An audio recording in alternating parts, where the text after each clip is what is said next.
Prefeito, nesse quase um ano e meio de mandato, quais as entregas que você acredita terem sido as mais significativas? Olha, nós estamos no início do mandato e tivemos primeiro um grande desafio quando assumimos a prefeitura, que foi terminar as obras que estavam paradas ou pela metade. Um desafio porque as licitações dessas obras feitas pela gestão passada foram classificadas como irregulares pela Procuradoria-Geral do Estado, e isso parou o pagamento para Ribeirão Preto dessas obras. Aqui nós podemos citar as obras do centro, Marcondes Salgado, São José, as obras da 9 de julho, e que a gente precisou então tomar uma atitude corajosa, que foi colocar o orçamento municipal para poder finalizar essas obras. Nós, então, terminamos as obras. 9 de julho, há 5 anos que um veículo não transitava da Portugal até a Santa Luzia. No centro, mais de 2 anos, aquelas obras atrapalhando a vida do centro. Então, a nossa meta é fazer com que as obras tenham um cronograma, elas tenham prazos. Para além disso, nós temos feito grandes parcerias para trazer grandes investimentos para Ribeirão Preto. Nós temos em Ribeirão Preto o Instituto Federal de São Paulo, no antigo prédio da Cianê, um investimento de 30 milhões de reais, as obras estão sendo realizadas, numa área que era de degradação, numa área em que a cidade sofria muito, que é a área da antiga Cianê, agora vai dar vida a 1.400 novas vagas de universidade pública de qualidade, graças à parceria que nós fizemos com o governo federal. Nós temos acontecendo em Ribeirão Preto as obras do novo HC, um hospital que vai ser histórico para a cidade também, um hospital que será o maior do Brasil de emergência em Ribeirão Preto, um investimento que ultrapassa 700 milhões de reais, uma grande obra. E essa grande obra está prevista para ser entregue em 2028, já com o hospital inteiramente funcionando.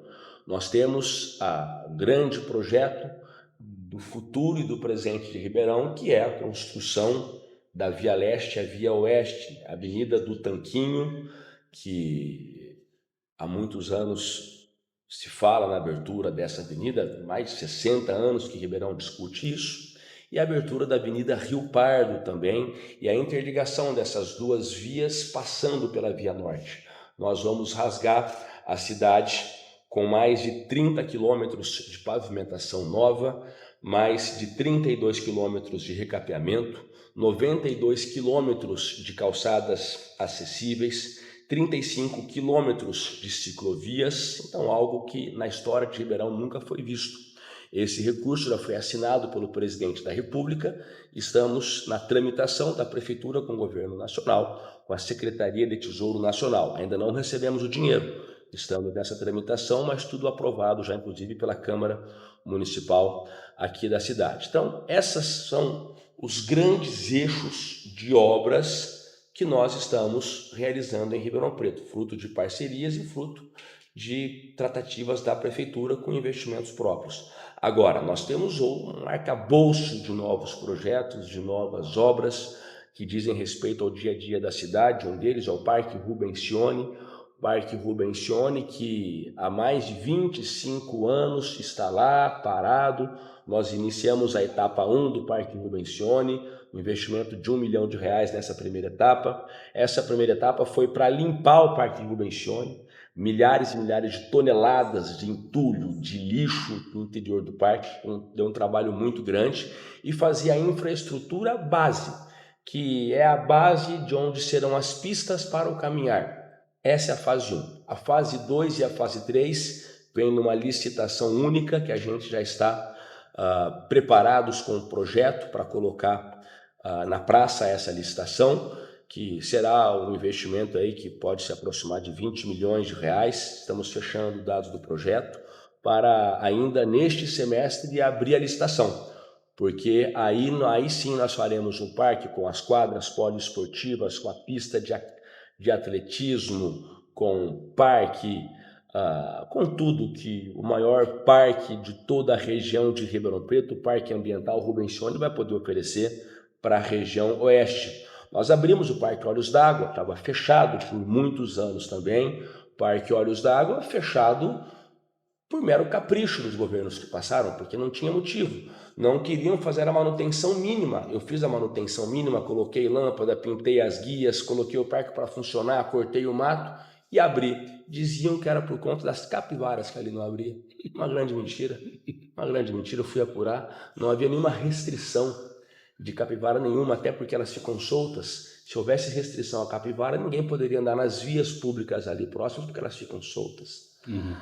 Na verdade, o que não pode ter é a febre maculosa. Nós estamos zerados com isso. Vigilância sanitária, então não havia nada que impedisse a abertura do Parque Olhos d'Água. Foi uma grande mentira que foi contada em Ribeirão Preto. Eu abri o Parque Olhos d'Água, tive que reformar, tive que investir. Então, governar é escolher prioridades. E a gente está escolhendo as prioridades boas para a cidade, com grandes obras, com pequenas obras, com o dia a dia, retomando o cuidado com a cidade. Claro que ainda tem problemas, tem. Tem mato alto? Tem. Uma cidade grande, né, com contratos antigos, contratos que não dão conta. Contrato mesmo da roçada de mato, a gente está tendo que rever, porque é um contrato muito obsoleto. E aí a gente vai revendo e trocando os pneus do carro com o carro andando. Tem apenas 1 ano e pouco de gestão, é pouco tempo. Mas eu acredito que a gente já está numa cidade que respira um ar de mudança, respira um ar de algo que está acontecendo de diferente. Nesse caso, que é uma obra super importante, a Via Leste-Oeste, certamente vai ter muitos impactos. O senhor já estudou como é que pretende administrar essa questão de fazer uma obra tão grande na cidade que vai envolver desapropriações e tal? Como é que está sendo encaminhado isso? A obra será feita por etapas, Murilo, e o principal, etapas que não vão atrapalhar a vida do Ribeirão Pretano. O Ribeirão Pretano passou a ter medo de obra. Enquanto outras cidades festejam obras, o Ribeirão Pretano passou a ter medo. Quando você fala que vai ter obra nova, pelo amor de Deus, vai parar aqui a minha rua, vai parar o meu bairro, vai ferrar o comércio. Aconteceu com a Dom Pedro, Sim. Aconteceu com a Saudade. Essas obras dos corredores de ônibus, mal planejadas, mal feitas, tanto é que ficou feio, não ficou bonito, não ficou bacana, não deu fluidez. E a gente viu o comércio sofrer, tanto é que no dia 1º de janeiro eu tive que rever o corredor de ônibus. Eu fui arrancar as placas que não permitiam parar, porque o comerciante estava morrendo numa tentativa de salvar o comércio e ajudou. Ajudou porque em 2025 nós tivemos 155 mil novas admissões de emprego. Geração de emprego em Ribeirão Preto bateu o recorde histórico em que a cidade é acompanhada, então isso foi muito bacana. Mas sobre as obras, por etapas. Primeiro vamos começar onde o impacto é menor na cidade. Nós vamos iniciar a Via Leste e a Via Oeste. Em quais pontos? Abrindo a Avenida Rio Pardo, no trecho em que acontece o menor impacto de trânsito, não vai haver impacto porque são vias novas, e já iniciando a interligação da Via Leste com a rodovia Anhanguera. A gente vai já pegar nas duas pontas e vamos trazer de fora para dentro. Junto com isso, vamos já fazer o parque linear da Via Norte. Nós temos ali um parque linear que nunca saiu do papel, o Parque Ulisses Guimarães, nunca saiu do papel. Vamos tirar do papel com investimento. Quadras poliesportivas, pista de caminhada, vai ser algo histórico para Ribeirão Preto. A gente começa por essas duas pontas. Nós teremos, numa fase 2 da obra, desapropriações para fazer. São 247 famílias no total que nós já travamos. Por que é que nós travamos? Quando eu falo que vou fazer desapropriação, pode haver uma onda de novas invasões, novas ocupações, porque as pessoas acham que vão ganhar uma casa. Não! A gente foi quieto, silencioso, viu de fato quais são as famílias que ali estão e já cadastramos as famílias. Novas famílias que entrarem lá não terão esse direito, então não adianta invadir ali. Já dou esse recado público, porque pode haver expectativa, corre lá para invadir porque eles vão desapropriar e vão dar casa para quem está lá. Não porque a prefeitura não tem como fazer isso, não tem dinheiro que pague isso, não tem orçamento público para isso. Mas nós travamos. As famílias que de verdade estavam ali são 247, sendo 47 na Rio Pardo e 200 famílias na Avenida do Tanquinho, já devidamente cadastradas pela assistência social, e congelamos isso. E aí a gente vai passar a colher essas famílias também. Você falou sobre as parcerias, né? As parcerias do governo estadual, governo federal. Qual que é a capacidade de investimento do orçamento da prefeitura? Ribeirão Preto volta a renovar o CAPAG-A mais em minha gestão. Então a gente está de acordo com o Tesouro Nacional, que faz uma análise técnica, com uma boa capacidade de pagamento, tanto é que Ribeirão não atrasa pagamento. Ribeirão a gente paga em dia, contratos em dia, fornecedores em dia, a prefeitura tem credibilidade no mercado. Então, quem contrata com a prefeitura, e nem sempre foi assim. Em governos passados, contratavam com a prefeitura sabendo que não iam pagar. E aí, licitações davam desertas, as pessoas não confiavam na prefeitura. Hoje não. O cenário hoje é diferente. Então, a prefeitura tem capacidade de pagamento. Porém, claro, o orçamento, apesar de parecer vultuoso, o investimento no final que sobra, considerando que você tem que investir 25% em educação, a gente investe mais do que isso, tem que investir 15% em saúde, mas investimos muito mais do que 30% do orçamento em saúde, considerando a folha de pagamento que sempre é na faixa de 46% a 48% do orçamento pagamento para servidores, então você vê que no final a margem fica pequena para grandes obras. E a gente precisa então fazer parcerias para que a cidade possa receber investimentos. E a geração de emprego e de renda, ela vem muito ligada com os novos modais, com os novos investimentos em infraestrutura, que de fato valem a pena. Eu sempre falo, a busca por investimento externo vale a pena se o conteúdo da obra valer a pena. A ligação da Via Leste com a Via Oeste, a criação de uma nova via, novas vias, que vão interligar toda a cidade, melhorando o trânsito, tanto de quem vai para um lado como para o outro, melhorando o escoamento, melhorando a fluidez, o acesso às pessoas ao emprego e gerando emprego. Imagine só, são mais de 1 bilhão e 100 milhões de reais que vão circular por Ribeirão Preto em obras, a partir já do ano que vem, quando estaremos com essas obras previstas. Isso vai mudar a história de Ribeirão Preto, e é importante essas parcerias, são importantes as parcerias, porque a cidade sozinha não daria conta de nunca fazer algo desse tamanho. Com relação à educação, quais os avanços, o que o senhor conseguiu fazer nesse 1 ano e meio aí que o senhor está à frente do governo? A educação tem muito que avançar. Os dados de Ribeirão Preto nas provas do IDEB não são nada bons. É um cenário que nós pegamos, que vem se arrastando já de 8, 10 anos, de uma educação que vem sucateando, os professores acabam ficando tristes, houve uma série de leis que foram julgadas. Eu, quando assumi como prefeito, recebi o MADIM de uma lei inconstitucional que veio de governos passados, que fez com que os professores não pudessem mais fazer a dobra que faziam antes, enfim, a gente foi enfrentando uma série de dificuldades. Agora é buscar fazer com que os índices melhorem. E como é que os índices melhoram? O plano pedagógico. O secretário novo da Educação, o Christian, é um jovem que tem experiência na rede, eu tenho a convicção que a gente vai conseguir. Eu estou trazendo modelos de sucesso como o de Sobral, que tem uma das melhores educações do Brasil para cá. A gente está buscando modelo e trazendo para cá aquilo que deu certo no país na educação pública, e eu sou entusiasta da educação. E os prédios da educação, quando eu assumi, muito ruins, prédios em que as telhas estão caindo, tem goteira. Eu fui numa EMEI hoje, na EMEI... o nome da EMEI eu me esqueci. A gente pega. Eu fui numa EMEI hoje, no Jardim Roberto Benedetti. Essa EMEI, eu entrei na escola, que faço questão de visitar, eu vou em silêncio, visito uma escola, falo com professores, eu faço muito isso. Ana Maria Schúfalo. É isso, né? A EMEI. Fui visitar a EMEI, e a EMEI apresentava na biblioteca vazamentos, na sala de berçário também a parede mofada. Bom, não dá para a gente aceitar isso. Já determinei de forma imediata o reparo dessa EMEI e eu estou ampliando essa EMEI para caber mais vagas. Outro problema, falta de vaga em creche. Nesse ano eu estou ampliando em mais 600 vagas, ampliando essa EMEI, construindo mais 2 novas EMEIs. A gente vai construindo EMEI nova, ampliando as EMEIs que existem para dar conta do recado. Mas é um cenário que nós pegamos muito ruim, tanto em dados como em prédios. A gente vai de pouco em pouco. Eu fui na escola João Gilberto Sampaio recentemente, tudo caindo aos pedaços. Não é de agora isso. Isso vem de anos, se arrastando, anos com falta de manutenção, anos. Então a gente vai correndo atrás para poder dar manutenção nos prédios. Estou fazendo isso pessoalmente. As escolas não tinham ar-condicionado, gente. Agora nós estamos numa época de um friozinho mais gostoso, mas imagine só em janeiro, fevereiro, março, as crianças não tinham ar-condicionado e os aparelhos comprados não haviam instalado isso em muito tempo.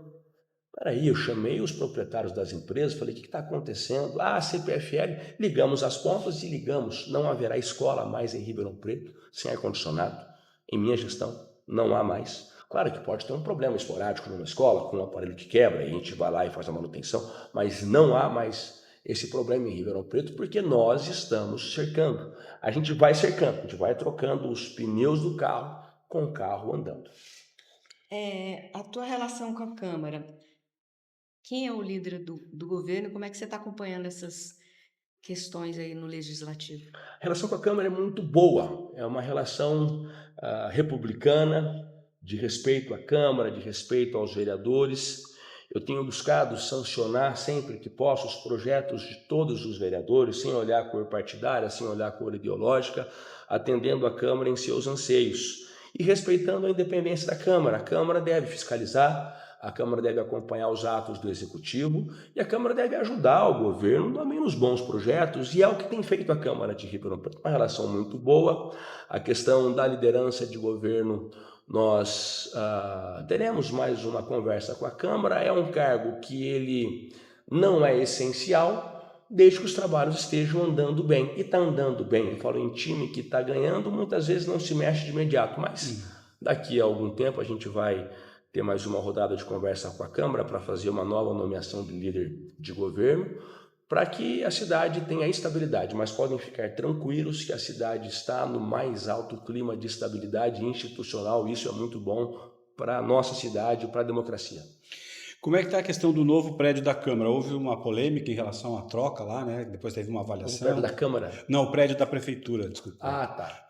O prédio do Marista. O prédio do Marista, né, que houve aquela polêmica, teve um projeto, que foi feita uma nova avaliação. Em que pé que está o novo prédio? Eu sempre digo a todos que eu não tenho compromisso com o erro, em especial com o erro dos outros. Não tenho com o meu erro, ainda mais com o erro dos outros. Foi feita uma avaliação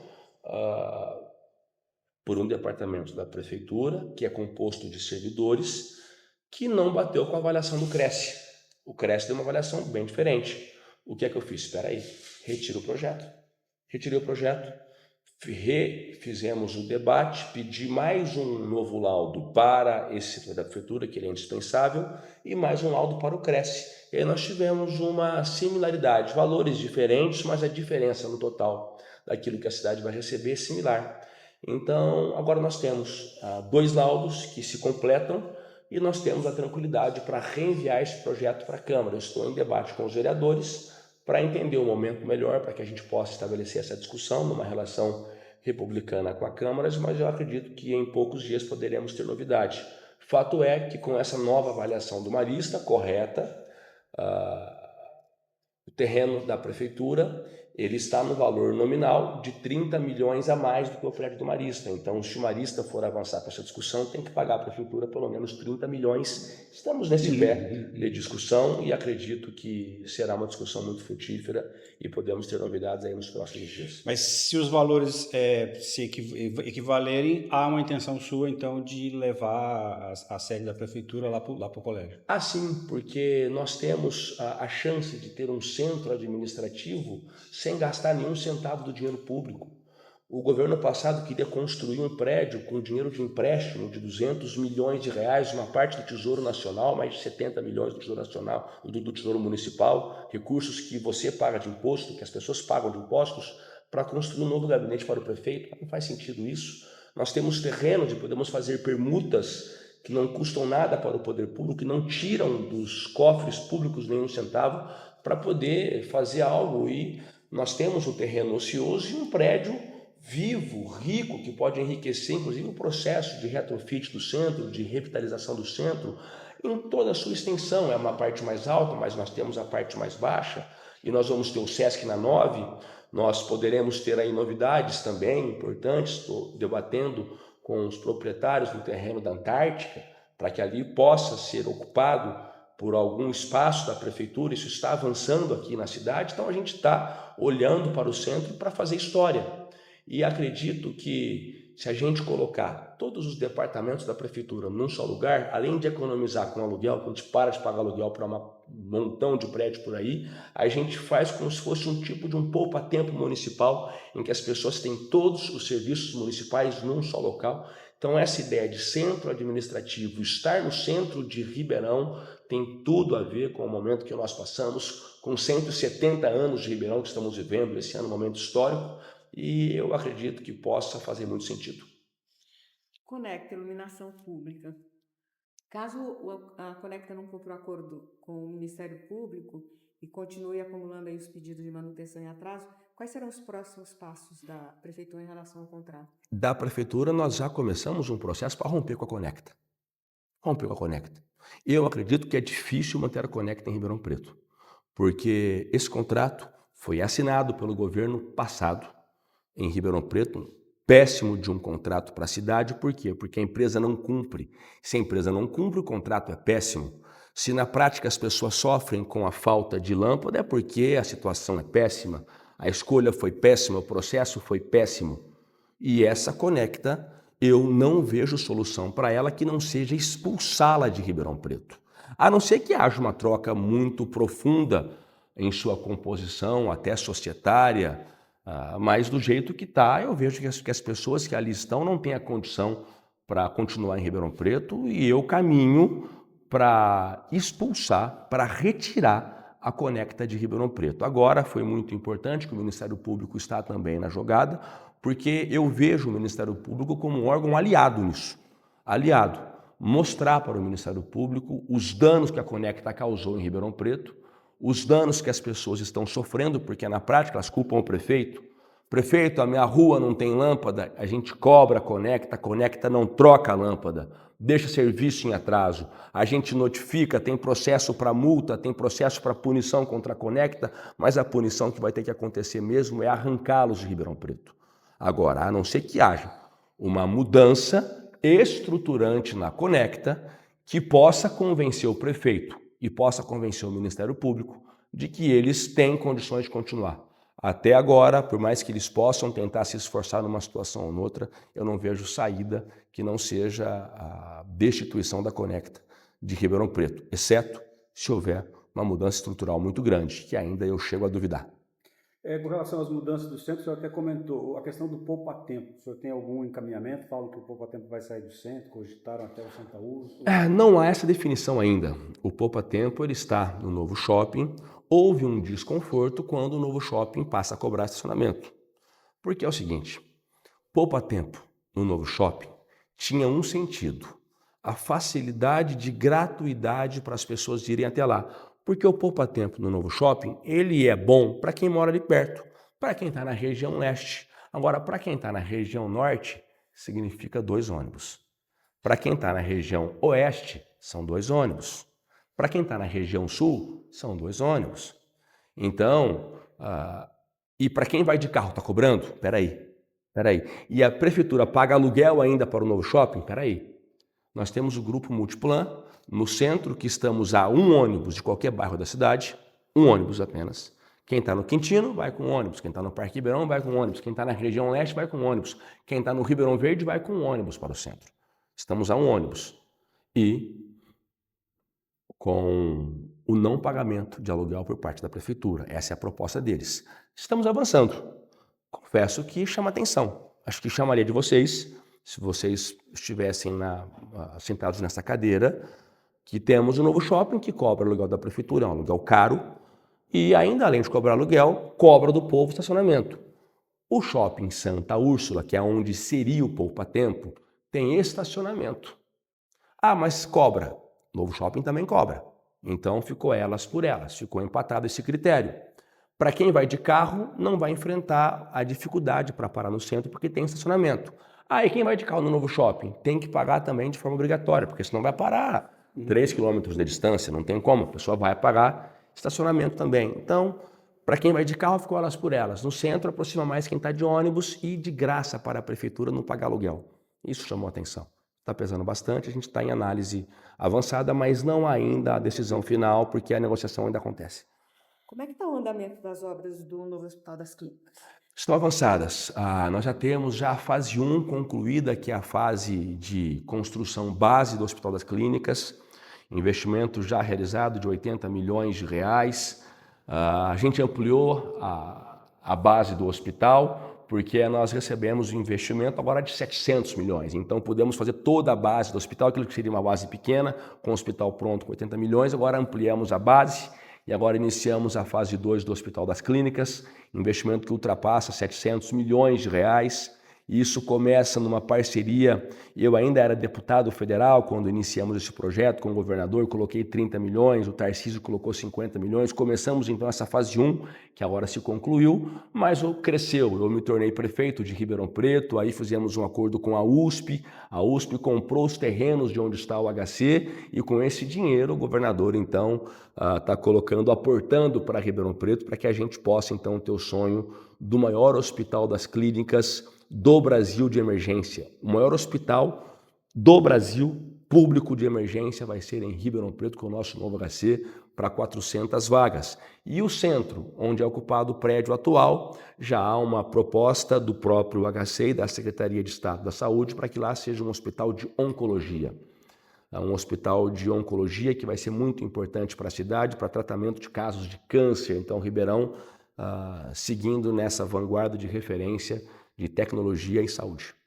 Ainda na questão da saúde, o senhor entregou a sua administração à UPA do Ribeirão Verde, né?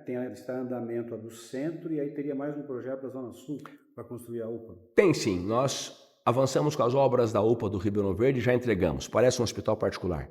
Quem não conhece vai conhecer, ficou o modelo padrão hospital particular, a UPA do Ribeirão Verde. Eu quero esse mesmo padrão para as demais UPAs.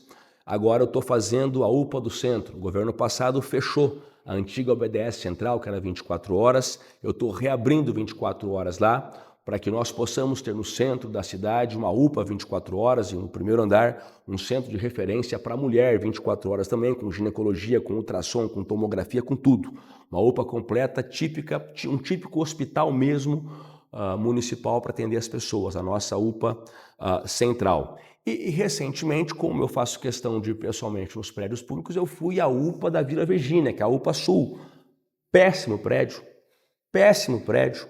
Lá faz reforma em cima de reforma e não adianta. Ele teria que derrubar e fazer outro. Como não tem espaço, nós reservamos um terreno que fica a cerca de 10 quarteirões dali, já entrando para o Parque Ribeirão Preto, um terreno que é da Prefeitura Municipal, e ali já estamos com um projeto em fase final de elaboração, porque eu vou construir ali uma UPA. A UPA que vai ser a UPA da Vila Virgínia, Parque Ribeirão Preto. E aí nós vamos encerrar aquela UPA da Vila Virgínia que não serve como UPA e colocar um atendimento ali de UBS, saúde da família. Aí dá para reformar, dá para ser algo menor. Agora, UPA ali, com o punch de uma UPA, com a pegada de uma UPA, não dá. Vamos fazer um prédio novo. Essas obras devem começar ainda nesse ano, finalizando o projeto executivo e já soltando para licitação. Bom, o senhor assumiu a prefeitura, estava com 60 mil seguidores, aí começou um trabalho aqui, há 1 ano e meio, e já está quase chegando nos 400 mil seguidores. Como é que é essa sua relação com as redes sociais?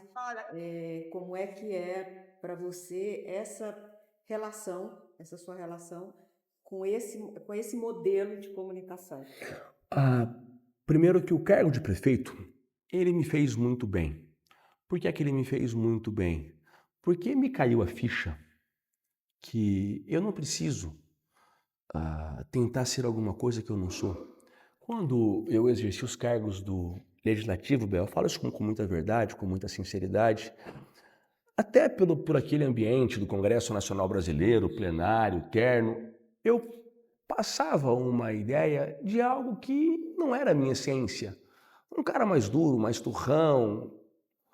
Não, eu não sou isso na minha essência. Quem me conhece sabe que eu sou um cara próximo, eu sou amigo, eu sou um cara simples. Eu tenho hábitos simples, eu não tenho hábitos sofisticados. Eu sequer uso terno, uso terno na minha profissão, que eu sou advogado, enfim, quando precisava. Mas eu não sou um cara intransigente, não, eu sou um cara maleável, um cara que conversa como qualquer pessoa e consigo conversar com um cara mais letrado que tenha e com um cara mais simples que tenha. E prefiro até conversar com as pessoas mais simples do que com os mais letrados. E eu, como prefeito, apenas deixei isso fluir, Bel. E ao fluir isso, e aí pela importância do cargo, prefeito, isso naturalmente repercute. Ao anunciar uma obra, para que fazer uma inauguração com pompa, com terno, com palanques, com gente importante discursando, sendo que quem vai usar uma UPA é a Dona Maria, o seu José, com aquelas pessoas que eu tenho de conversar. Então eu vou na UPA lá com eles. E aí eu mostro quem realmente eu sou. E ao mostrar a verdade, a rede social é implacável para isso. Ela pode ser uma ferramenta incrível, mas ela pode também derrubar a pessoa. Se você não mostra a verdade, não vai. Se você não mostra a essência, não vai. Então, eu faço as coisas do meu jeito. E quem planeja sou eu. Sou eu. Eu faço do meu jeito, como eu gosto, edição simples no CapCut, nada de edição em computador, nada de equipes cinematográficas me rondando, nada disso.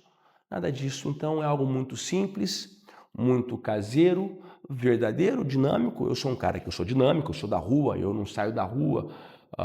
Eu despacho em gabinete, tem trabalho burocrático, mas eu gosto muito de ouvir as pessoas, de estar com as pessoas, e a rede social vai retratando isso. E acho que deu super certo. Houve uma mudança também, só aproveitando o ensejo, houve uma mudança sua, né? Você era mudou Fortinho, fortinho, mais gordinho. e começou a ter uma atividade física e fala muito sobre isso, sobre qualidade de vida, sobre a questão do esporte. Como é que foi isso? Qual foi a virada de chave que deu para você? Te conto exatamente o dia. Eu começando a gravar na campanha para prefeito, eu fui fazer minha primeira gravação, ela era sentada, né? Aí perguntaram qual que era o tamanho da minha camiseta, eu falei que era G. Aí me arrumaram uma camiseta polo para usar nessa gravação com tamanho G. Eu coloquei essa camisa do tamanho G, ela estava apertada, estourando, minha barriga explodindo. Falei, gente, que vergonha. Eu tive que parar a gravação, tiveram que parar a gravação. Foi super constrangedor. Tivemos que correr para comprar uma GG, uma Extra G.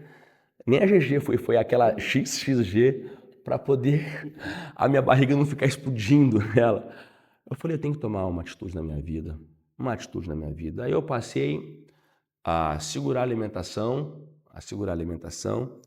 e passei a fazer caminhadas. Então eu não comecei em academia, eu comecei fazendo caminhada todo dia e segurando a alimentação. Durante a campanha mesmo, com força de vontade, eu perdi quase 20 quilos. Tanto é que eu comecei na campanha usando uma roupa e eu perdi toda a minha roupa na campanha. Eu usava roupa de campanha, tinha que comprar roupa nova ali para poder gravar, porque eu não tinha roupa para. Então foi diminuindo. E ao final da campanha eu tinha emagrecido 20 quilos, aí eu comecei a fazer academia. Eu falei, bom, mas eu vou ficar flácido, eu preciso fazer academia. Eu comecei a fazer atividade de musculação e peguei gosto. E aí eu uso esse meu exemplo, por quê? Outro gatilho, eu tinha ido no médico, ele falou, você vai ter que tomar remédio para colesterol. Eu estava pesando 120 quilos, gente. Eu falei, não, doutor, mas eu estou muito novo, tinha 38 anos, tomar remédio para colesterol, poxa. Ele falou, eu falei, mas por quanto tempo? Ele falou assim, pelo resto da vida. Eu falei, não. Falei, tem uma chance de eu sair fora disso? Ele falou, tem pessoa que quando emagrece, melhora, não sei se é o seu caso, tenta. Aí eu vou mais um estímulo. E eu me livrei, o meu colesterol hoje, meu exame de sangue hoje é maravilhoso, me livrei na atividade física. E vale muito mais a pena você investir na saúde do que investir na doença. Eu sou prefeito de Ribeirão. Quem é prefeito não é apenas aquele cara que vai mexer no orçamento, nos cargos, determinar obras, não. Tem que liderar as pessoas para um rumo. E se eu tenho esse exemplo comigo que deu certo, eu quero olhar para as pessoas. Cara, se você não está bem, bora começar a correr. Algumas pessoas falam assim, prefeito, mas eu não tenho dinheiro para ir na academia. Eu estou fazendo academia pública, tá? Ribeirão vai ter academia pública de graça para as pessoas com professor. Vou fazer isso, porque ninguém vai ter o argumento de falar que não vai ter dinheiro nem para ir para academia. E se você não tem dinheiro para ir para academia, faça como eu fiz, vai para a rua.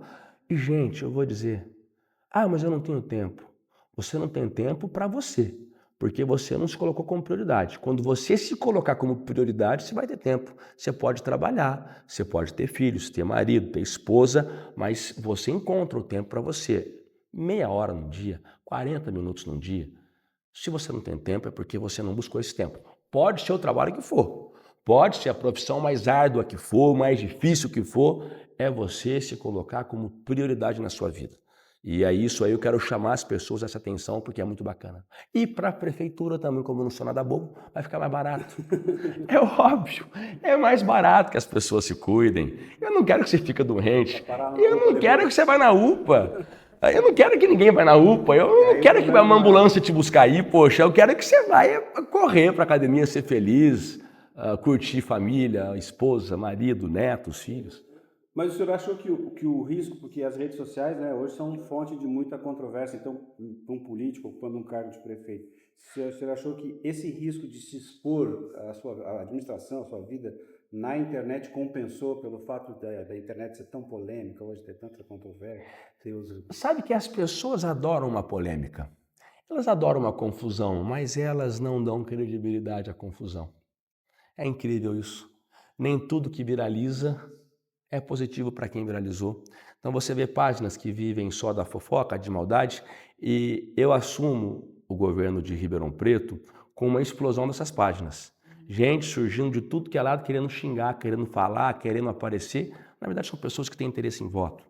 A pessoa não está genuína ali, lutando por uma bandeira. Poucas pessoas que têm essa característica, a maioria está ali ou porque quer voto, ou porque quer o clique na rede social, porque a rede é monetizada e a pessoa ganha dinheiro com isso. Geralmente é voto. O cara quer ser candidato, é pré-candidato a alguma coisa. Então começam a gritar. E uma parcela das pessoas até gosta de ver essa cena, mas não quer dizer que dão credibilidade a isso. Não quer dizer, eu trabalho com pesquisa científica e o governo municipal de Ribeirão Preto tem uma credibilidade muito grande, a nossa gestão está com uma aprovação muito alta. Recentemente, a pesquisa Veritas, eu posso falar porque foram dados publicados pela Veritas, pesquisa publicada, coloca Ribeirão Preto na 4ª colocação do Brasil, exceto capitais, de aprovação do prefeito, aprovação de gestão. Então isso é muito importante. Do estado de São Paulo, somos a primeira do estado de São Paulo em aprovação da gestão, do trabalho do prefeito. Então, isso mostra que estamos no caminho certo. Tem que corrigir muita coisa? Tem, claro. Eu não tenho compromisso com o erro. A gente pode errar. Bel, eu assino o dia inteiro uma caneta Bic, um montão de papel. Assino o dia inteiro. Pode ser que num deles tenha algum erro. Pode ser que eu tenha que voltar atrás numa medida. Que é coisa mais bonita que dizer, gente, eu errei. Aqui eu volto atrás. Marista. Erraram. Fizeram um laudo que não foi bacana. Eu comprovei com o laudo do Cresce. Eu pedi o laudo, ninguém pediu por mim. Eu fui no Cresce e falei, bom, já que alguém está dizendo alguma coisa, deixa eu pedir. Tirei o projeto de votação, vou voltar de novo. Não votaria com erro, eu não tenho compromisso com erro. E se eu errar em alguma decisão, porque posso errar, todo mundo é humano, eu volto atrás. Então as pessoas sabem que o prefeito vive muito aquela música do Raul Seixas, que eu prefiro ser uma metamorfose ambulante do que ter aquela velha opinião formada sobre tudo. Se tiver errado, vamos voltar atrás. Se tiver como melhorar, vamos melhorar. Se tiver como corrigir, vamos corrigir. Mas se eu tiver certo, eu vou defender. Também, para poder me convencer que não está certo, tem que ter argumento. Não é achismo só, não. Falar sobre... Os 170 anos, como o senhor se vê com o Ribeirão Pretano nessa cidade completando 170 anos? Ribeirão Preto é uma cidade que tem uma história linda, começa do café, vai para o setor de serviços e hoje é uma cidade da tecnologia. Ribeirão Preto vai se transformar numa cidade tecnológica. Ribeirão Preto que nós vamos viver nos próximos 30 anos, com algumas medidas de gestão que nós estamos tomando agora, pequenininhas, vão repercutir muito no futuro. Nós temos hoje a Secretaria de Governo Digital, nós vamos ter a cidade monitorada por câmeras com inteligência artificial, conectividade das pessoas por aplicativo. É impensável que Ribeirão não tenha como o cidadão se comunicar com a prefeitura ainda, mostrando o buraco em tempo real e falando com a prefeitura e já tendo equipe para arrumar aquilo em tempo real, uma árvore, uma luz, uma lâmpada queimada. O dia a dia do cidadão não seja de fácil comunicação entre ele e o poder público. A gente vai reduzir esse ato, reduzir essa diferença, isso pela tecnologia. Mas Ribeirão Preto é uma cidade incrível. Viver Ribeirão Preto em seus 170 anos é uma chance que Deus me deu incrível também de fazer com que as pessoas voltem a ter esperança. A esperança é o que move o ser humano do hoje e do amanhã. E aí eu estou trazendo de volta para Ribeirão Preto grandes eventos. E são todos com parcerias com a iniciativa privada, colocando dinheiro privado na cidade, colocando dinheiro privado para pagar o show, com transparência, com editais, porque as pessoas voltam a sentir orgulho da sua cidade.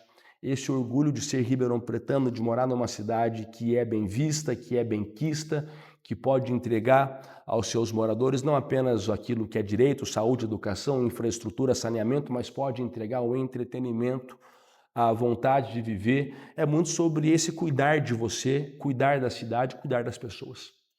Antes da gente terminar, a gente acabou passando uma pauta importante para o seu governo, que é a questão da segurança. Ah, sim. Bom, a segurança pública, ela está na Constituição Federal, que é responsabilidade do Estado. Porém, as prefeituras não podem fechar os olhos para a realidade, porque o crime se comete na cidade. E quem sofre é o cidadão ribeirão-pretano. Quando a polícia militar é chamada e não vai, o prefeito não tem muito o que fazer, porque o prefeito não manda na PM, na Polícia Civil, pela falta de estrutura, que vem de questões que são ligadas a outra esfera de governo. Mas o prefeito pode, por exemplo, monitorar a cidade, que é o que eu estou fazendo.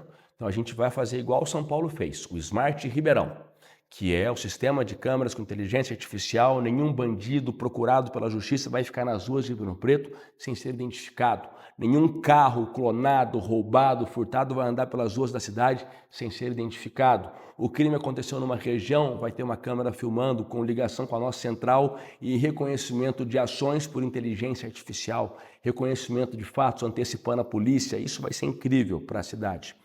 E isso é tecnologia no combate à criminalidade e ajudando na segurança pública. E eu dei um outro passo além também. A gente sabe que no centro, muito problema de drogadição, tráfico de drogas, morador em situação de rua. Eu fiz a Operação Delegada, que é a prefeitura contratar policiais militares de folga para que possam atuar com viaturas do Estado, armamento, fardamento, nas áreas de maior vulnerabilidade. Começamos esse projeto, agora recentemente, está sendo um sucesso. Os comerciantes elogiando muito essa iniciativa. Nossa Guarda Civil Metropolitana, que é a nossa Polícia Municipal, eu autorizei contratar agora mais 67 novos GCMs. Nós vamos para o maior efetivo da história de Ribeirão, com mais de 320 homens. E a maior contratação também da história de Ribeirão, vai ser a maior escola de formação de guardas da história de Ribeirão também, porque a guarda, ela protege não só o patrimônio, mas ela também está nas ruas prendendo em flagrante, servindo como polícia comunitária. Então, é um investimento importante. Segurança pública, que, repito, é responsabilidade do Estado, mas como prefeito, porque eu sei que as pessoas sofrem aqui os problemas, a gente não vai se ausentar. Bom, para fechar, daqui a 30 anos, Ribeirão completa 200 anos e você terá 70 anos. É verdade, olha só. Como é que você imagina Ribeirão aos 200 anos? Primeiro eu quero estar vivo, né? Tomara que eu esteja vivo, com 70 anos e forte por aí, tomara. E eu espero que Ribeirão Preto seja uma cidade em que as pessoas elas sintam um maior pertencimento. E como se faz isso hoje? Com a tecnologia. A tecnologia é a ferramenta para reduzir hiatos. É pela tecnologia que nós vamos reunir, que nós vamos diminuir as diferenças sociais, que nós vamos diminuir as distâncias entre as pessoas e entre as pessoas e o poder público. Por isso que ao criar a Secretaria de Governo Digital, eu dei um passo fundamental de Ribeirão para o futuro. As pessoas vão agradecer no futuro. Quando a gente passa, estamos iniciando o engatinhar, viu, Bel e Murilo? É o início de um engatinhar que Ribeirão não tinha. Ribeirão tinha a Coderp, que apesar de ser uma companhia de desenvolvimento, já com um nível de ultrapassar muito grande. Hoje as coisas estão nas nuvens, estão nos softwares, estão na inteligência artificial, e se a prefeitura não acompanhar isso de forma empenhada, vai ficar para trás e vai acompanhar em nosso governo. A gente vai ter uma cidade tecnológica e, por ser tecnológica, mais próxima. Para se ter uma ideia, nós tivemos, já falei aqui, 155 mil novas admissões. Ribeirão Preto, o maior número da série histórica que Ribeirão é acompanhada de admissões, isso no ano passado. O que nós fizemos para alcançar esse número? Uma simples ajuda fez toda a diferença.